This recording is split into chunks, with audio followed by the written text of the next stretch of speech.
غوره ملګری. کتاب د پوهې سرچینه او د افکارو د بدلون وسیله ده. په ژوند کې هر راز بدلون په افکارو کې له بدلون څخه پیلېږي.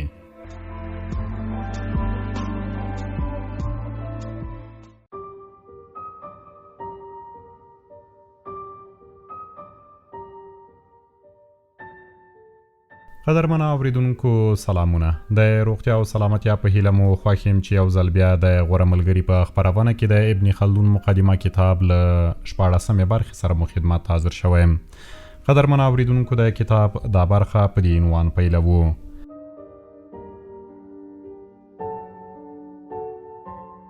د هر قول تایید چې رسول الله د الله پیغمبر دی. په رښتینی روایت کې راځي چې کله د روم پاچا هرقل ته د رسول الله د بلنې لیک ورسېد چې په هغو کې پاچا د اسلام دین منلو ته رابللی و. نوموړي د قریشو ټول هغه کسان چې دغه وخت په روم کې وو خپل دربار ته وروبلل. په دوی کې ابو سفیان هم و چې له هغوی نه د رسول الله په باب پوښتنې وکړي. له هغوی نه پر نورو پوښتنو سربیره دا هم وپوښتل چې تاسو ته د کومو کارونو په کولو حکم کوي؟ ابو سفیان په ځواب کې وویل: مونږ ته په لمانځه زکات ورکولو، صله رحمۍ او په پاک لمنتوب حکم کوي. نورې پوښتنې هم وکړې چې ابو سفیان ځوابونه ورکړل. هرقل بیا وویل چې که ستا ځوابونه رښتیا وي نو هغه بېشکه چې د الله پیغمبر دی او ډیر ژر به هغه زما د حکومت خاوند شي. په دې حدیث کې له عفان څخه مراد عصمت او پاک لمنی ده. وګورئ، هرقل د پاک لمنۍ دین او عبادت ته بلنه د نبوت د اثبات دلایل ولې وبلل او د معجزې غوښتنه یې ونه کړه. له دې نه معلومیږي چې همدغه د نبوت نښې دي. د پیغمبر د پیژندنې درېیمه نښه: د پیغمبرانو د معرفت یوه نښه دا هم ده چې دوی په ځواکمنه کورنۍ کې استول کیږي، لکه چې په صحیح حدیث کې راځي چې الله جل جلاله هر پیغمبر په هغه قوم کې رالیږي چې ځواکمن وي. په یوه کې دغه لفظ داسې دی چې شتمن وي. دغه حدیث حاکم په مستدرک کې راوړی دی. د هرقل په حدیث کې دا هم راغلی چې هغه له ابو سفیان نه وپوښتل چې هغه صلی الله علیه وسلم په تاسو کې په نسب او قوم کې څه ډول دی؟ ابو سفیان ځواب ورکړ چې هغه په موږ ټولو کې د شریف حسب او نسب خاوند دی. هرقل وویل چې پیغمبر په خپل قوم کې له شریف نبیری او حسب او نسب څخه وي او قوم یې د غیرت او ځواک خاوند وي، ترڅو هغه د کفارو له ځورولو او عذابه وژغوري، تر دې چې هغه خپلو خلکو ته د الله جل جلاله پیغام ورسوي او د الله جل جلاله دغه سنت چې دین او ملت بشپړ شي ترسره شي.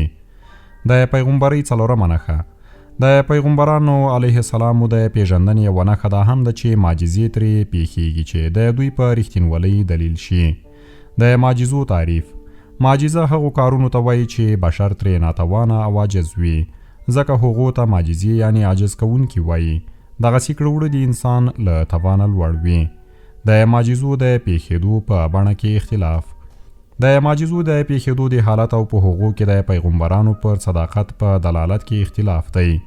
د کلام د علم پیروان یعنی متکلمین پر خپلو دغو اصولو چې الله جل جلاله پر خپلو چارو کې د اختیار خاوند دی وایي چې معجزې د الله جل جلاله په قدرت کې ښکاره کیږي. په هغو کې د پیغمبر د کړنو هیڅ دخالت نشته. که څه هم د معتزله په ان د بندگانو کارونه له بندگانو نه ظاهریږي، خو معجزې د هغو کارونو له بڼې څخه نه دي او د کلام د علم د پیروانو په ان نبی په معجزو کې یوازې دومره لاس لري چې په معجزه کې په حکم د الله د خلکو غوښتنو ته ځواب ورکوي. او د تحدي معنا دا ده چې پیغمبر د خپلې دعوې په رښتینولۍ استدلال کوي. کله چې معجزه پیښه شي هغه د الله جل جلاله له لوري د پیغمبرانو په رښتینولۍ یو رښتینی قول وي، ځکه چې د معجزو دلالت د پیغمبر په رښتینولۍ باوري او ضروري وي. په دې صورت کې معجزه د غوښتنې او خارق العاده دوه شیانو له ترکیب نه پیدا کیږي، ځکه خو فریاد غوښتنه د معجزې د مفهوم یوه برخه ده. د کلام د پیروانو له جملو څخه ښکاري چې معجزه بسیطه ده او یوازې د خارق العاده نوم دی. په معجزه، جادو او کرامت کې توپیر: له غوښتنې سره د معجزې او کرامت او جادو ترمنځ توپیر وي، ځکه چې په کرامتونو کې او د شیطانی کارونو د تصدیق اړتیا نشته. تحدي خو تر دې وروسته خبره ده. دا معلومه شوه چې په کرامتونو او د شیطان په چارو کې تحدي نشته. که په کرامت کې د هغو خلکو په اند چې تهدي یعنې د سیالۍ بلنه پکې روا ګڼي تهدي پیښه شي او دلالت پرې وشي، په دې صورت کې به د کرامت د خاوند پر ولیتوب دلالت کوي، نه پر پیغمبرۍ. له همدې ځایه ابو اسحاق او نورو په کراماتو کې له تهدي نه انکار کړی دی چې په پیغمبرۍ کې شک او بدګماني پیدا نشي. موږ درنو اوریدونکو ته د دواړو توپیر بیان کړ او پاس مو یاد کړ چې د ولی او پیغمبر په غوښتنه او فریاد کې توپیر وي، ځکه خو په کرامت او معجزه کې شک او شبهه نشته. د ابو اسحاق د قول تعویل د استاد ابو اسحاق نه نقل شوی قول هم څرګند نه دی. ځینې علما د استاد د قول داسې تعویل کوي چې کوم خوارق د پیغمبر نه څرګندېږي هغه له ولی نه څرګندېږي، ځکه خو په دواړو کې توپیر دی چې د هر یو خارق العاده پیښې بیلې دي. آیا له دروغجن سړي څخه خوارق پیښېدای شي؟ د دروغجن سړي نه د خوارقو څرګندېدل چې هغه له دې خوارقو فساد راپورته کړي د اشاریه په ان ګران دی، ځکه چې د معجزې ځانګړتیا رښتینولي او لارښوونه ده. که په معجزو کې تصدیق او لارښوونه نه وي نو دلیل په شک بدلیږي او لارښوونه به په بېلارۍ بدله شي. تصدیق به په دروغو او د حقیقتونو شتون به په ناشونی بدل شي او د حقیقتونو شتون به ناشونی شي او د نفس صفتونه به معکوس شي، ځکه خو چې د کوم شي فرض کول محال شي هغه خامخا محال او ناشونی دي، او د معتزله په ان هم محال دی، ځکه چې دلیل په شک او هدایت په بېلارۍ بدلیدل ناوړه دي او د الله جل جلاله له سپېڅلي ذات سره خلاف دي، ځکه خو د الله جل جلاله له لوري داسې نشي کېدی.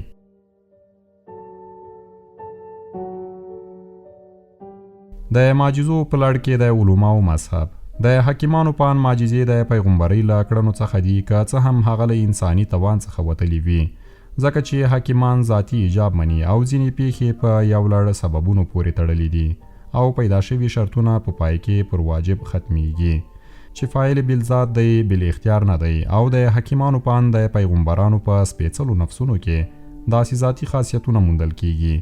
له هغو څخه یوه ځانګړتیا دا ده چې معجزې د دوی په اختیار څرګندېږي او د تکوین او پیدایښت عناصر د دوی تابع او فرمان منونکي وي. د دوی له نظره سپېڅلي پیغمبران په فطري ډول په نړۍ کې په خپله خوښه تصرف کولی شي، یعنې د مسلمانانو په ان دغه ډول عقیده درلودل شرک دی. شرط دا دی چې هغه هغو لوري ته پام وکړي او له خپل خدای ورکړي استعداد څخه کار واخلي. د دوی په ګمان معجزې او خوارق د پیغمبرانو څخه ظاهریږي، که دوی ته څوک د سیالۍ بلنه ورکړي او که نه، او معجزه د پیغمبر پر صداقت ګواهي ورکوي، ځکه چې هغه دا ښیي چې پیغمبر په نړۍ کې تصرف کوي او دغه تصرف د پیغمبر د نفس یوه ځانګړتیا ده. د دې لپاره چې خوارق په تصدیق کې د الله جل جلاله له لوري د واضح قول ځایناستی دی، ځکه خو د حاکمانو په ان پر نبوت ولایت حتمي نه دی، لکه د کلام پیروان چې په دې نظر دي، او نه تهدي یعنی د سیالۍ بلنه د معجزې برخه ده، او نه په معجزو، جادو او کرامت کې بیلونکی برید وي. د علماو په ان د جادو او معجزې ترمنځ توپیر عالمان او حکیمان د جادو او کوډو او معجزې ترمنځ توپیر داسې ښیي چې پیغمبران په طبیعي ډول نیک او صالح وي، په ښو کارونو بوخت وي او له ناوړه کارونو ډډه کوي، ځکه خو د دوی له معجزو نه بدې چارې نه خپرېږي، او جادوګران او کوډګر د پیغمبرانو برعکس په بدو چارو ککړ وي او د بدو موخو د بشپړولو هڅه کوي.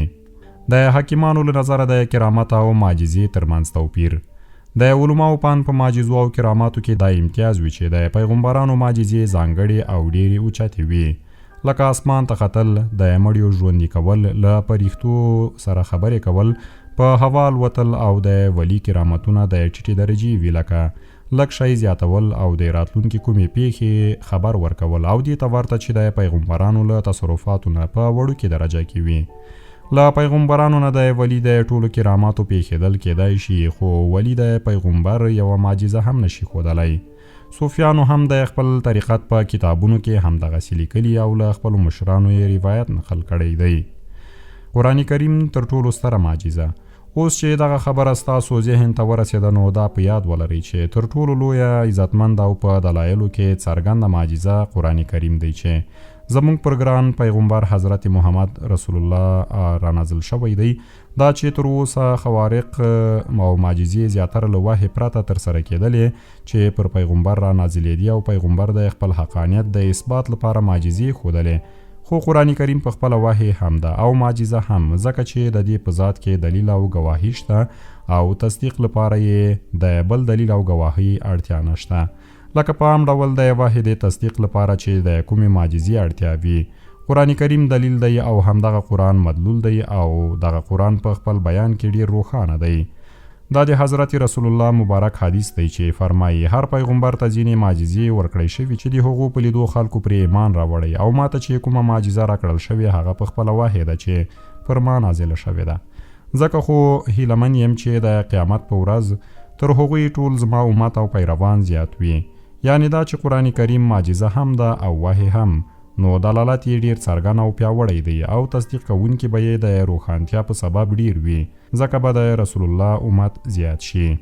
د پیغمبري حقیقت، د کوډو حقیقت، د خوب او نورو غیبی علومو حقیقت. د پیغمبري حقیقت مونږ ته د الله جل جلاله سم عقل او هوښیاري راکړي. مونږ د نړۍ ټول مخلوقات وینو چې په یو ځانګړي حالت ولاړ دي، یعنی ځانګړې روزنه ځانګړی نظم لري، سببونه په مسببونو پورې تړلي دي او یو شی پر بل پورې تړاو لري. په ځینو شیانو کې بدلون هم راځي. په دې ټولو خبرو کې د نړۍ عجایبات ختمېدونکي نه دي او نه د هغو بېلابېل ډولونه ختمیږي. د اجسامو او احساس کېدونکو په نړۍ کې په عناصرو فکر او غور وکړئ. هر وخت لیدونکي شیان دي چې په څه ډول یو له بل سره یو ځای شوي دي.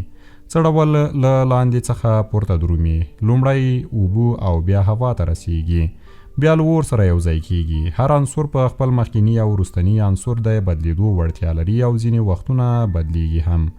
پاسنی عنصر تر لاندینی لطیف دی، ان د آسمانونو چې تر ټولو اوچت دي تر ټولو لطیف دي. آسمانونه له طبقو جوړ شوي چې هیڅ د دوی له حرکته پرته د دوی د طبقو له درک کولو ناتوانه دی. د همدې حرکتونو پر بنسټ د نجوم عالمان د آسمانونو د تصویرونو او وجې څرک لګولی دی او د هغو ذاتونو هم چې په آسمانونو کې نښې او آثار موندل کیږي چې د تکوین او اجسامو لور ته راشو د پیدایښت پیل له فلزاتو شوی دی، بیا نباتات او بیا حیوانات پیدا شوي دي. دا ټول په یوه حیرانونکې بڼه درجه په درجه یو پر بل پسې او یو له بل سره په تړاو رامنځته شوي دي.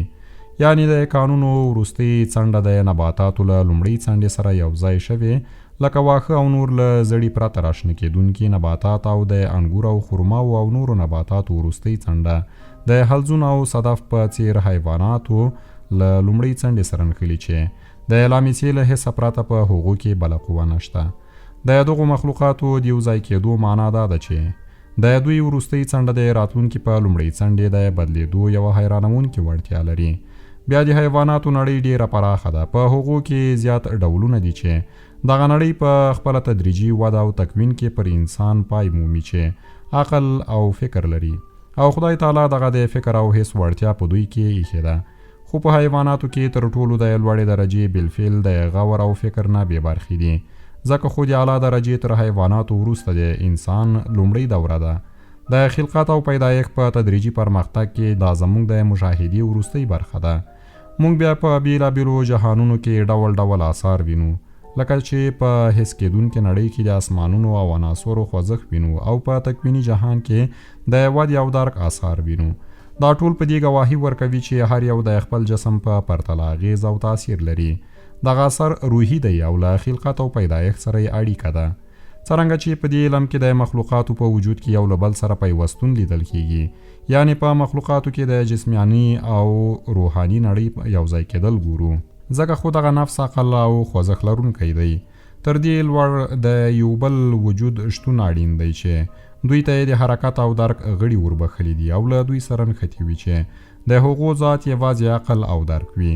هغه د پرښتو نړۍ ده. زموږ له دې خبرې دا معنا اخلو چې په انساني نفس کې داسې وړتیا شته چې هغه له بشریت نه د پرښتو لور ته واړوي، ځکه چې هغه بالقوه له پرښتو څخه دی چې ترڅو په خاصو وختونو کې بالفعل د پرښتو په څیر شي، خو ښایي د ډیر لږ وخت لپاره وي او دا هغه مهال کېدای شي چې روحاني ذات یې بالفعل بشپړ شي چې وروسته به رڼا پرې واچوو.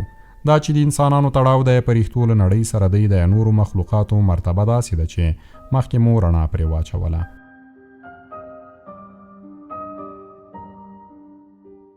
د موجوداتو د پیوستون دوه لوري. د موجوداتو د پیوستون دوه لوري دي، پاسنی لوری او کوزنی لوری. له کوزنی لوري انسانیت له جسم سره او د هغو په واسطه د ادراک حس لاسته راوړي چې له هغو څخه د عقل او پوهې بالفعل توان مومي، او پاسنی لوري ته انسان د پرښتو له نړۍ سره یوځای کیږي او له هغو نه د غیب علم خبرونه ترلاسه کوي. ځکه چې د پرښتو په علم کې د وخت له قاعده پرته ټولې پیښې شته دي چې د دې دلیل هماغه د هستۍ پوخ نظم دی چې د هغو ذاتونه او ځواکونه ځینې له ځینې نورو سره نښتي او یوځای شوي دي. د ژوند آثار د ژوند د شتون دلیل دي. دا چې انسان نفس یعنی ساکخل ژوند په سترګو نشو لیدای خو اغیز پر بدن را څرګندېږي، معنا دا چې بدن او د هغو ټول غړي په ګډه د ژوند او د هغو د ځواک وسایل دي. د کار کولو څو غړي دي. د څاری په توګه په لاسونو انسان یو شی نیسي، په پښو درومي، په ژبه خبرې کوي او بشپړ حرکت کوي. د ادراک په ځواک کې نظم. د فکر کولو ځواک هم منظم دی او له ښکته نه پورته لوري ته پرمختګ کوي او د غور او فکر تر ځواکه رسیږي چې ناطقه قوه هم ورته وایي. د ظاهري حواسو ځواکونه د څاری په توګه غوږونه، سترګې، پزه، ژبه او پوست ژر پرمختګ کوي او تر باطني ځواکونو پورې رسیږي چې په دې کې تر ټولو لومړی شریک حس دی چې د ظاهري پنځګونو حواسو زیرمه ده. د دې قواو ټول حساسیت په شریک حس کې راټولیږي. د دې راټولیدو په سبب د شریک حس او پنځګونو حواسو ترمنځ توپیر دی، ځکه چې پنځګونه ظاهري حواسو هر یوې ځانګړی حس دی. ګواکې محسوسات له پنځو بېلابېلو لارو شریک حس ته راځي او دغه محسوسات بیا د تخیل ځواک ته سپاري. د تخیل ځواک هغه دی چې محسوسات کټ مټ له بهرنیو مادو څخه بیلوي او په نفس کې ثبتوي. د دې دوه ځواکونو شریک حس یعنی خیال آله چې د هغو په واسطه خپل کار سرته رسوي د دماغ لومړی بطن دی. دلته دغه دوه ځواکونه سره یوځای کیږي. د دماغ د لومړي بطن په برخه کې شریک حس دی او په شاتنۍ برخه کې خیال دی.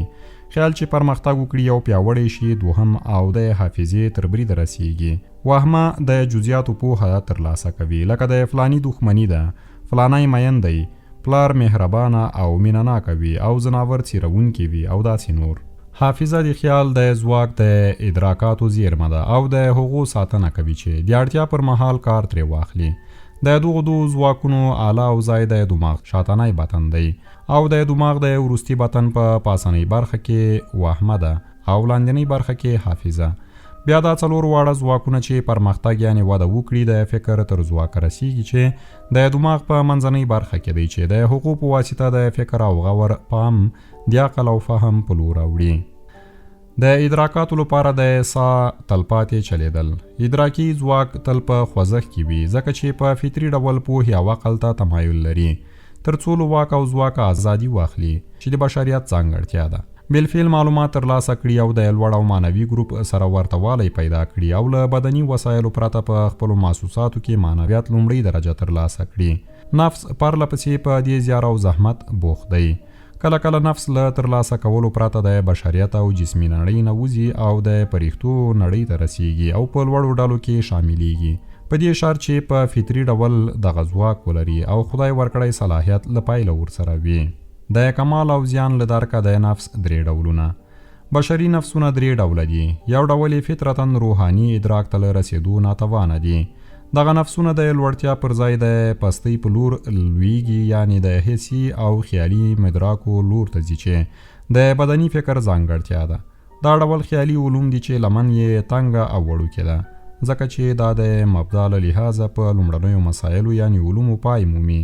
تر هغو وړاندې نشي تللی. که په هغو اړینو علومو کې خرابي پیدا شي نو له هغو څخه چې څومره پوهې ترلاسه شوي هغه ټولې له منځه ځي. معمولا دا د انساني بدني ادراک تنګه لمن ده او د هغو علوماو د معلوماتو لپاره ډیر زیار او زحمت تر همدې پورې دی او همدلته یې ګامونه نښتي دي.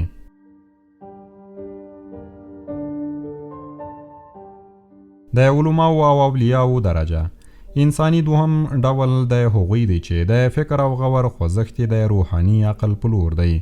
دوی د ادراکاتو لپاره بدني وسایلو ته اړتیا نه لري ځکه چې په فطري ډول دغه ځواک ورسره وي. له همدې عمله د هغو د ادراک لمن لوی او پراخه وي او له هغو اړتیاوو چې د لومړي ډول نفسونو د پوهې په لمن کې وي وځي او د مشاهدې په فضا کې چکر وهي او له هغو څخه ګټه اخلي چې سر تر پایه وجدان دی او له پیله تر پایه د هغو ډګر پوهه او علم دی.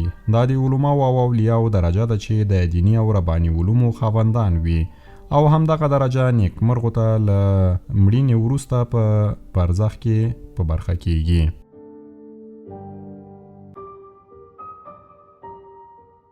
د پیغمبرانو مقام دریم ډول دی هغوی دی چې بشپړ او په طبیعي ډول نور بشریت نه ځانګړي وي، یعنی دوی له بشري جسم او روحانیت سره اړیکه نه لري او تر لوړې درجې یعنی پرښتو ته د رسیدو ځواک او فطري وړتیا لري ترڅو چې یو وخت بالفعل د ملایکو ځانګړتیا ترلاسه کړي او هغه په خپله نړۍ کې واوسي او له پرښتو سره ولیدلی شي ترڅو په همدې شیبو کې د هغه الهي کلام د اورېدو سعادت ترلاسه کړي. دا د پیغمبرانو علیه السلام ټولګه ده. د وحی په حالات کې الله جل جلاله دوی ته د بشریت د جامو د غورځولو نیکمرغي وربخلې ده. دا د هغوی عادت دی او الله جل جلاله په همدې عادت کې پیدا کړي دي. همدغه د دوی پیدایښت دی چې الله جل جلاله دوی د بدن له منع کوونکو او بدني خنډونو څخه خوندي کړي دي تر هغو چې دوی په بشري جامو پټ وي. دا چې د دوی په فطرت کې د اعتدال او ټینګار ریښې مضبوطې کړي دي چې د هغو په واسطه د پرښتو مقام ته جګ شي. دوی ته د عبادت داسې تلوسه او مینه وربخلې ده چې هماغه لوري ته یې مخوي او ټول پام یې عبادت ته وي. دا یې په فطرت کې اغل شوی چې کله وغواړي له زحمته پرته بشري جامې وغورځوي او په پرښتو کې شامل شي. هلته چې څه غواړي ترلاسه یې کړي هغه راوړي او بیرته بشري جامې واغوندي او بشري ځواک ته ننوځي ترڅو د تبلیغ حکمت بشپړ شي او خلکو ته د الله جل جلاله احکام ورسوي.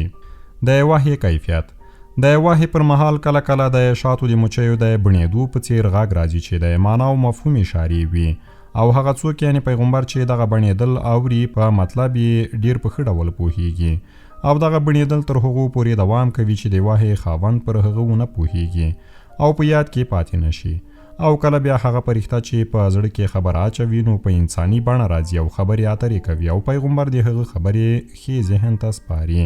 له پرښتې نه د علم حاصلول او پر هغه پوهېدل او یادول او انساني حالات ته بیرته راستنېدل ټول ډیر زر او په لنډ وخت کې بشپړیږي. ګواکې په یوه شیبه وان د سترګو په رپ کې دا هر څه ترسره کیږي ځکه دغه خبرې په وخت کې نه کیږي بلکې په یو ځل بشپړیږي او ډیر ژر ختمیږي. ځکه خو واحد ته واحد وایي د واحد معنا ګړندي تیرېدل دي.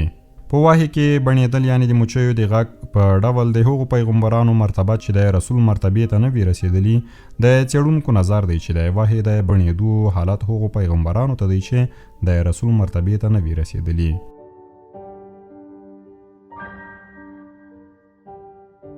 اوریدونکو د نن د خپرونه مو تر همدې ځایه وه. تر بلې دې چې بیا به مو خدمت ته راګرځم اجازه اخلم. پاک څښتن مو مل د خدای په امان.